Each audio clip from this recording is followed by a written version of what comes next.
Friends, ಇವತ್ತು ನಾವು recent ಆಗಿ ರಿಲೀಸ್ ಆಗಿರೋ ಕಾರಾ ಅನ್ನೋ ಮೂವಿನ ಎಕ್ಸ್ಪ್ಲೇನ್ ಮಾಡ್ತಾ ಇದ್ದೀವಿ. ಅದಕ್ಕೆ ಮುಂಚೆ ವಿಡಿಯೋಗೊಂದು ಲೈಕ್ ಹಾಕ್ಬಿಡಿ. ಬನ್ನಿ ಹೆಂಗೆ ಕಥೆ ಶುರು ಮಾಡೋಣ. ಕಥೆ ಸ್ಟಾರ್ಟ್ ಆಗೋದೇ ಫುಲ್ ಆಕ್ಷನ್ ಧಮಾಕಾದಿಂದ. ನಮ್ ಹೀರೋ ಕಾರಾ ಮತ್ತೆ ಅವನ ಜೊತೆಗಾರ ಮುರುಗೇಶನ್ ಎಂಟ್ರಿ ಕೊಡ್ತಾರೆ. ನಿಜ ಹೇಳ್ಬೇಕಂದ್ರೆ ಕಾರಾ ಒಬ್ರು ಖತರ್ನಾಕ್ ಕಳ್ಳ. ಅವನು ಮುರುಗೇಶನ್ಗೆ ಕಳ್ಳತನ ಮಾಡೋದು ಹೆಂಗೆ ಅಂತ ಟ್ರೈನಿಂಗ್ ಕೊಡ್ತಾ ಇರ್ತಾನೆ. ಕತ್ತಲ ರಾತ್ರಿಲಿ ಇಬ್ರು ಸೇರ್ಕೊಂಡು ಒಬ್ಬ ಎಮ್ಎಲ್ಎ ಮನೆಯಲ್ಲಿ ಕಳವು ಮಾಡೋಕೆ ಹೋಗ್ತಾರೆ. ಯಾಕಂದ್ರೆ ಆ ಟೈಮಲ್ಲಿ ಮನೆಯವರೆಲ್ಲ ಆಚೆ ಹೋಗಿರ್ತಾರೆ. ಕಾರಾ ಹತ್ರ ಬೀಗ ಮುರಿಯೋಕೆ ಒಂಥರ ಬೇರೆದ್ದೇ ನಿಂಜಾ ಟೆಕ್ನಿಕ್ ಇರುತ್ತೆ. ಅವನು ಆ ಬೀಗದ ಒಳಗೆ ಸ್ವಲ್ಪ ಮದ್ದು ಬಾರೂದ್ ತುಂಬಿಸಿ ಡೆಮಾರ್ ಅಂತ ಬ್ಲಾಸ್ಟ್ ಮಾಡ್ಬಿಡ್ತಾನೆ. ಮನೆ ಒಳಗಡೆ ನುಗ್ಗಿದ್ಮೇಲೆ ಕೈ ಚಳಕ ತೋರಿಸಿ ಅಲ್ಮೇರಾನ ಓಪನ್ ಮಾಡ್ತಾನೆ. ಇವತ್ತು ಮುರುಗೇಶನ್ಗೆ ಫಸ್ಟ್ ಡೇ ಅಲ್ವಾ, ಅದಕ್ಕೆ ಅವನ ಕೈಗೆ ಒಂದಿಷ್ಟು ದುಡ್ಡು ಕೊಡ್ತಾನೆ. ಇಲ್ಲಿಯವರೆಗೂ ಎಲ್ಲಾ ಸಖತ್ತಾಗಿಯೇ ನಡೀತಾ ಇರುತ್ತೆ. ಆದ್ರೆ ಅಷ್ಟರಲ್ಲೇ ಆಚೆಗಡೆಯಿಂದ ಯಾರೋ ಬರೋ ಸೌಂಡ್ ಕೇಳಿಸುತ್ತೆ. ಕಿಟಕಿಲಿ ಇಣುಕಿ ನೋಡಿದ್ರೆ ಸಾಹುಕಾರರು ಮನೆ ಯಜಮಾನರು ವಾಪಸ್ ಬಂದ್ಬಿಟ್ಟಿದ್ದಾರೆ. ಮುರಿದಿರೋ ಬೀಗ ನೋಡ್ತಿದ್ದಂತೆ ಮನೆಯವರೆಲ್ಲ ಅಲರ್ಟ್ ಆಗಿ ತಮ್ಮ ಆಳು ಕಾಳುಗಳನ್ನೆಲ್ಲ ಕರೆಸ್ಕೊಂಡು ಬಿಡ್ತಾರೆ. ಈಗ ಕಾರಾ ಮತ್ತೆ ಮುರುಗೇಶನ್ ಇಬ್ರು ಬ್ಯಾಡಾಗಿ ಸಿಕ್ಕಿ ಹಾಕಿಕೊಂಡಿದ್ದಾರೆ. ಇಲ್ಲಿಂದ ಪಾರಾಗೋಕೆ ಬೇರೆ ದಾರಿನೇ ಕಾಣ್ತದೆ. ಇಬ್ರು ಟೆರೇಸ್ ಛಾವಣಿ ಕಡೆಗೆ ಓಡ್ತಾರೆ. ಅಲ್ಲಿ ಒಂದು ಸಣ್ಣ ಕಿಟಕಿ ಇರುತ್ತೆ. ಕಾರಾ ಫಸ್ಟ್ ತನ್ನ ಜೊತೆಗಾರ ಮುರುಗೇಶನ್ನ ಆಚೆ ಕಳುಹಿಸ್ತಾನೆ. ಆದ್ರೆ ಗಾಬರಿಲಿ ಮುರುಗೇಶನ್ ಒಂದು ದೊಡ್ಡ ತಪ್ಪು ಮಾಡ್ಬಿಡ್ತಾನೆ. ಕದ್ದಿರೋ ಎಲ್ಲಾ ಮಾಲ್ ಮತ್ತು ದುಡ್ಡನ್ನ ಆ ಮನೆ ಒಳಗಡೆನೆ ಕೆಳಗೆ ಕೆಡವಿ ಬಿಡ್ತಾನೆ. ಕಾರಾ ಕೂಡ ಆಚೆ ಹೋಗ್ಬೇಕು ಅನ್ನೋ ಅಷ್ಟರಲ್ಲೇ ಲೀಡರ್ನ ಗುಂಡಾಗಳು ರೂಮ್ ಒಳಗಡೆ ನುಗ್ಗಿಬಿಡ್ತಾರೆ. ಕಾರಾ ತನ್ನ ಮುಖ ಮುಚ್ಕೊಂಡು ಅವರ ಜೊತೆ ಫೈಟ್ ಮಾಡೋಕೆ ಟ್ರೈ ಮಾಡ್ತಾನೆ. ಆದ್ರೆ ಅಷ್ಟೊಂದು ಜನ ರೌಡಿಗಳ ಮುಂದೆ ಇವನ ಆಟ ನಡೆಯಲ್ಲ. ಕೊನೆಗೆ ಸಿಕ್ಕಿಬಿದ್ದು ಬಿಡ್ತಾನೆ. ಮುಂದಿನ ಸೀನ್ನಲ್ಲೇ ಪೊಲೀಸ್ನವರು ಕಾರಾನ ಅರೆಸ್ಟ್ ಮಾಡಿರೋದು ಕಾಣಿಸುತ್ತೆ. ಸ್ಟೇಷನ್ ಒಳಗಡೆ ಪೊಲೀಸ್ನವರು ಇವನನ್ನ ತಲೆ ಕೆಳಗಾಗಿ ನೇತು ಹಾಕಿ ಮಸ್ತ್ ಧೋಬಿ ಕುಟ್ಟ ತರ ಥಂಪ್ತಾ ಇರ್ತಾರೆ. ಅಷ್ಟರಲ್ಲೇ ಅಲ್ಲಿಗೆ ಕಾರಾನ ಹೆಂಡತಿ ಸ್ಯಾಲಿ ಬರ್ತಾಳೆ. ತನ್ನ ಗಂಡನ ಈ ನರಕಯಾತನೆ ನೋಡಿ ಅವಳಿಗೆ ಕಣ್ಣೀರು ತಡೆಯೋಕೆ ಆಗಲ್ಲ. ನಿಜ ಹೇಳ್ಬೇಕಂದ್ರೆ ಕಾರಾ ಸ್ಯಾಲಿ ಮೇಲೆ ಆಣೆ ಮಾಡಿ ನಾನು ಕಳ್ಳತನ ಮಾಡೋದನ್ನ ಬಿಟ್ಟು ಬಿಟ್ಟಿದ್ದೀನಿ ಅಂತ ಹೇಳಿರ್ತಾನೆ. ಆದ್ರೆ ಪೊಲೀಸರು ಸ್ಯಾಲಿಗೆ ಅಸಲಿ ಮ್ಯಾಟರ್ ಹೇಳ್ತಿದ್ದಂತೆ ಅವಳಿಗೆ ಸಿಕ್ಕಾಪಟ್ಟೆ ಕೋಪ ಬಂದ್ಬಿಡುತ್ತೆ. ಇದರ ಮಧ್ಯೆ ಕಥೆಗೆ ಎಂಟ್ರಿ ಕೊಡ್ತಾನೆ ನಮ್ಮ ಡಿಎಸ್ಪಿ ಭರತ್. ಈ ಭರತ್ ಫುಲ್ ಆಂಬಿಷಿಯಸ್ ದೊಡ್ಡ ಕನಸಿರೋ ಪೊಲೀಸ್ ಆಫೀಸರ್. ಅವನು ತನ್ನ ಸೀನಿಯರ್ ಜೊತೆ ಕೂತಿರ್ತಾನೆ. ಅಷ್ಟರಲ್ಲೇ ವೈರ್ಲೆಸ್ ರೇಡಿಯೋದಲ್ಲಿ ಎಮ್ಎಲ್ಎ ಮನೇಲಿ ಕಳುವಾಗಿರೋದು ಮತ್ತು ಕಾರಾ ಸಿಕ್ಕಿಬಿದ್ದಿರೋ ವಿಷಯ ಅವನನ್ನ ತನಗೆ ಒಪ್ಪಿಸಬೇಕು ಅಂತ ಕೇಳ್ತಾನೆ. ಈ ಕಡೆ ಭರತ್ನ ರಿಟೈರ್ಮೆಂಟ್ ಹತ್ರ ಬರ್ತಾ ಇರುತ್ತೆ. ಆದ್ರೆ ಇವತ್ತಿನವರೆಗೂ ಪೇಪರ್ನ ಫ್ರಂಟ್ ಪೇಜ್ನಲ್ಲಿ ಅವನ ಹೆಸರೇ ಬಂದಿರಲ್ಲ. ಅವನು ಎಷ್ಟೇ ದೊಡ್ಡ ದೊಡ್ಡ ಕೇಸ್ ಸಾಲ್ವ್ ಮಾಡಿದ್ರು ಎಲ್ಲಾ ಕ್ರೆಡಿಟ್ ಅನ್ನ ದೊಡ್ಡ ದೊಡ್ಡ ಸಾಹೇಬ್ರುಗಳೇ ತಗೊಂಡು ಬಿಡ್ತಾ ಇರ್ತಾರೆ. ಇಲ್ಲಿ ಇವನು ಎಸ್ಪಿ ಹತ್ರ ಹೋಗಿ ನನಗೆ ಜಸ್ಟ್ ಒಂದೇ ಒಂದು ಸಲ ನ್ಯೂಸ್ ಪೇಪರ್ ಹೆಡ್ಲೈನ್ಸ್ ನಲ್ಲಿ ನನ್ನ ಹೆಸರು ಬರಬೇಕು ಸಾರ್. ಹೆಂಗೆ ಅಂದ್ರೆ ಡಿಎಸ್ಪಿ ಭರತ್ ತನ್ನ ಜೀವದ ಹಂಗು ತೊರೆದು ಒಬ್ಬ ಖತರ್ನಾಕ್ ಕಳ್ಳನನ್ನ ಹಿಡಿದ್ರು ಅಂತ ಕೇಳ್ತಾನೆ. ಎಸ್ಪಿ ಕೂಡ ಅವನ ಮಾತಿಗೆ ಒಪ್ಕೊಂಡು ಆ ಕೇಸ್ ಇವನಿಗೆ ವಹಿಸ್ತಾರೆ. ಇದಾದ್ಮೇಲೆ ಭರತ್ ಸೀದಾ ಕಾರಾನ ಲಾಕಪ್ ಮಾಡಿಟ್ಟಿರೋ ಸ್ಟೇಷನ್ಗೆ ಎಂಟ್ರಿ ಕೊಡ್ತಾನೆ. ಅಲ್ಲಿಗೆ ಹೋಗಿ ಇಡೀ ಎಫ್ಐಆರ್ ಅನ್ನೇ ಚೇಂಜ್ ಮಾಡ್ಬಿಟ್ಟಾನೆ. ಅಲ್ಲಿ ಕಳುವಾಗಿದ್ದಕ್ಕಿಂತ 10ರಷ್ಟು ಜಾಸ್ತಿ ದುಡ್ಡಿನ ಅಮೌಂಟ್ ಅನ್ನ ಪೇಪರ್ ಮೇಲೆ ಬರೆದು ಹಾಕ್ತಾನೆ. ಯಾವಾಗ ಕಾರಾ ಇದನ್ನ ನೋಡಿ ಸಾರ್ ಇದು ಅನ್ಯಾಯ ಸಾರ್ ಅಂತ ಅಪೋಸ್ ಮಾಡ್ತಾನೋ ಭರತ್ ಅವನಿಗೆ ಮಸ್ತ್ ಚೆಚ್ಚಿಬಿಡ್ತಾನೆ. ಲೋ, ನೀನೊಬ್ಬ ಮಾಮೂಲಿ ಕಳ್ಳ, ನಂಗೆ ಪ್ರಾಮಾಣಿಕತೆ ಪಾಠ ಮಾಡೋಕೆ ಬರ್ತೀಯಾ ಅಂತ ಗದರಿಸ್ತಾನೆ. ಇದಾದ್ಮೇಲೆ ಭರತ್ ಪೇಪರ್ನಲ್ಲಿ ತನ್ನದೊಂದು ಖಡಕ್ ಫೋಟೋ ಬರ್ಲಿ ಅಂತ ಕನ್ನಡಿ ಮುಂದೆ ನಿಂತು ಫುಲ್ ಸ್ಟೈಲ್ ಮಾಡ್ತಾ ಇರ್ತಾನೆ, ರೆಡಿ ಆಗ್ತಾ ಇರ್ತಾನೆ. ಇದೇ ಚಾನ್ಸ್ ತಗೊಂಡ್ ಕಾರಾ ಅಚಾನಕ್ಕಾಗಿ ಭರತ್ ಮೇಲೆ ಅಟ್ಯಾಕ್ ಮಾಡ್ಬಿಡ್ತಾನೆ. ಅವನಿಗೆ ಚೆನ್ನಾಗಿ ಧೋಬಿ ಕುಟ್ಟ ಕೊಟ್ಟು ಬಿಟ್ಟು ಅಲ್ಲಿಂದ ಎಸ್ಕೇಪ್ ಆಗಿ ಓಡಿ ಹೋಗ್ತಾನೆ. ಆಮೇಲೆ ಅವನು ಸೀದಾ ಹೋಗಿ ಒಂದು ಮರದ ಮೇಲೆ ಅಡಗಿಕೊಳ್ತಾನೆ. ಅಲ್ಲಿ ಮರದ ಮೇಲೆ ಕೂತ್ಕೊಂಡು ದೇವರಿಗೆ ಕೈ ಮುಗಿದು ಬೇಡಿಕೊಳ್ತಾನೆ, ದೇವ್ರೆ ಈ ಒಂದು ಸಲ ಹೆಂಗಾದ್ರೂ ಮಾಡಿ ನನ್ನ ಪಾರು ಮಾಡ್ಬಿಡು, ಇನ್ಮೇಲೆ ಲೈಫ್ನಲ್ಲೇ ಯಾವತ್ತೂ ಕಳ್ಳತನ ಮಾಡಲ್ಲ ಸ್ವಾಮಿ ಅಂತ. ಈ ಕಡೆ ಪೊಲೀಸ್ನವರು ಇವನನ್ನ ಫುಲ್ ಹುಡುಕಾಡ್ತಾರೆ. ಆದ್ರೆ ಇವನು ಯಾರಿಗೂ ಸಿಗೋದೇ ಇಲ್ಲ. ಹೀಗೆ ಒಂದಿಷ್ಟು ದಿನ ಕಳೆದು ಹೋಗುತ್ತೆ. ಕಾರಾ ತನ್ನ ಹೆಂಡತಿ ಸ್ಯಾಲಿನ ಕರ್ಕೊಂಡು ಊರು ಬಿಟ್ಟು ಬಿಡ್ತಾನೆ. ಬೇರೆ ಒಂದು ಸಿಟಿಗೆ ಬಂದು ಒಂದು ಸಣ್ಣ ಧಾಬಾದಲ್ಲಿ ಕೆಲಸಕ್ಕೆ ಸೇರಿಕೊಳ್ತಾನೆ. ಅವರ ಕಂಡೀಷನ್ ಅಂತೂ ಸಖತ್ ಕೆಟ್ಟದಾಗಿರುತ್ತೆ. ಅವರು ಬಾಡಿಗೆಗೆ ತಗೊಂಡಿರೋ ರೂಮ್ ಹಿಂಗಿರುತ್ತೆ ಅಂದ್ರೆ ಸ್ವಲ್ಪ ಮಳೆ ಬಂದ್ರೂ ಸಾಕು ಮೇಲ್ಛಾವಣಿಯಿಂದ ನೀರು ತಪ ತಪ ಅಂತ ಸೋರೋಕೆ ಶುರುವಾಗಿ ಬಿಡುತ್ತೆ.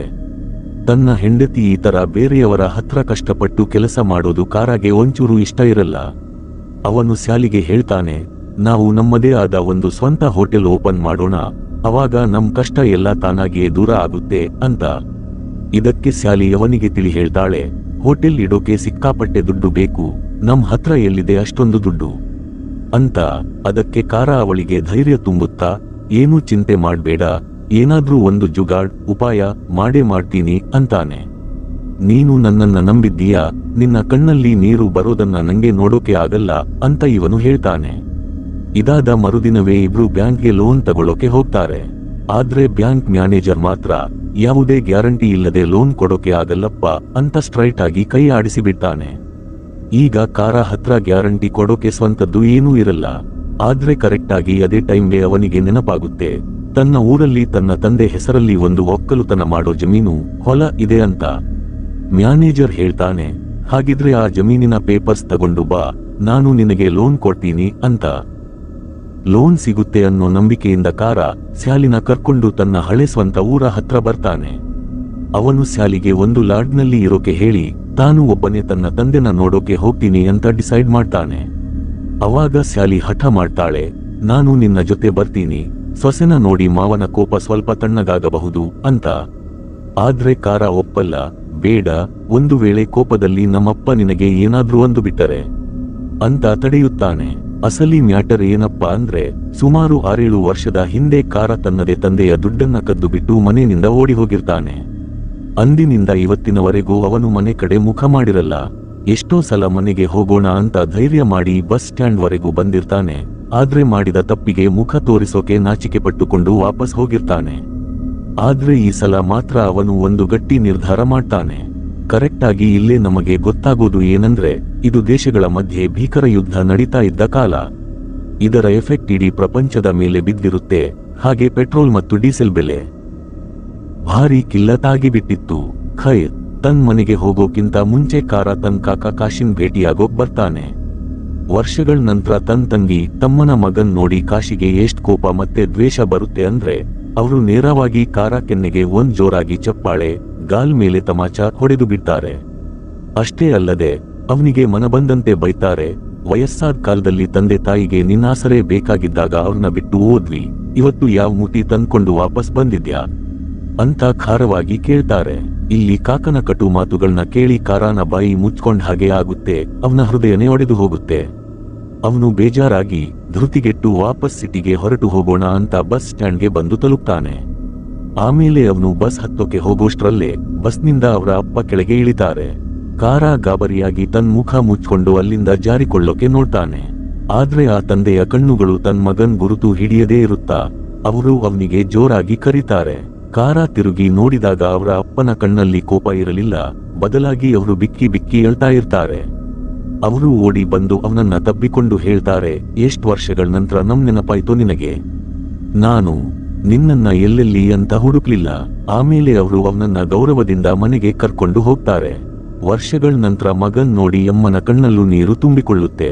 ಅವರು ತಕ್ಷಣ ಅವನಿಗೆ ದೃಷ್ಟಿ ತೆಗಿತಾರೆ. ಅಪ್ಪ ಅವನಿಗೋಸ್ಕರ ಸ್ನಾನಕ್ಕೆ ಬಿಸಿ ನೀರು ಇಡ್ತಾರೆ. ಮಾರ್ಕೆಟ್ಗೆ ಹೋಗಿ ಅವನಿಗೋಸ್ಕರ ಹೊಸ ಬಟ್ಟೆ ತರ್ತಾರೆ. ಇದೇ ತರ ರಾತ್ರಿ ಆಗ್ಬಿಡುತ್ತೆ.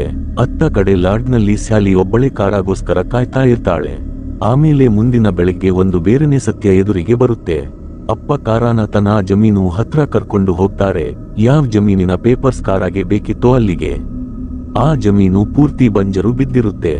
ಅಲ್ಲಿಗೆ ಒಬ್ಬ ಮೂಟೆ ಹೊರೋ ಆಸಾಮಿ ಬಂದು ಕಾರ ಹತ್ರ ಮೂಟೆ ಎತ್ತೋಕೆ ಸಹಾಯ ಕೇಳ್ತಾನೆ.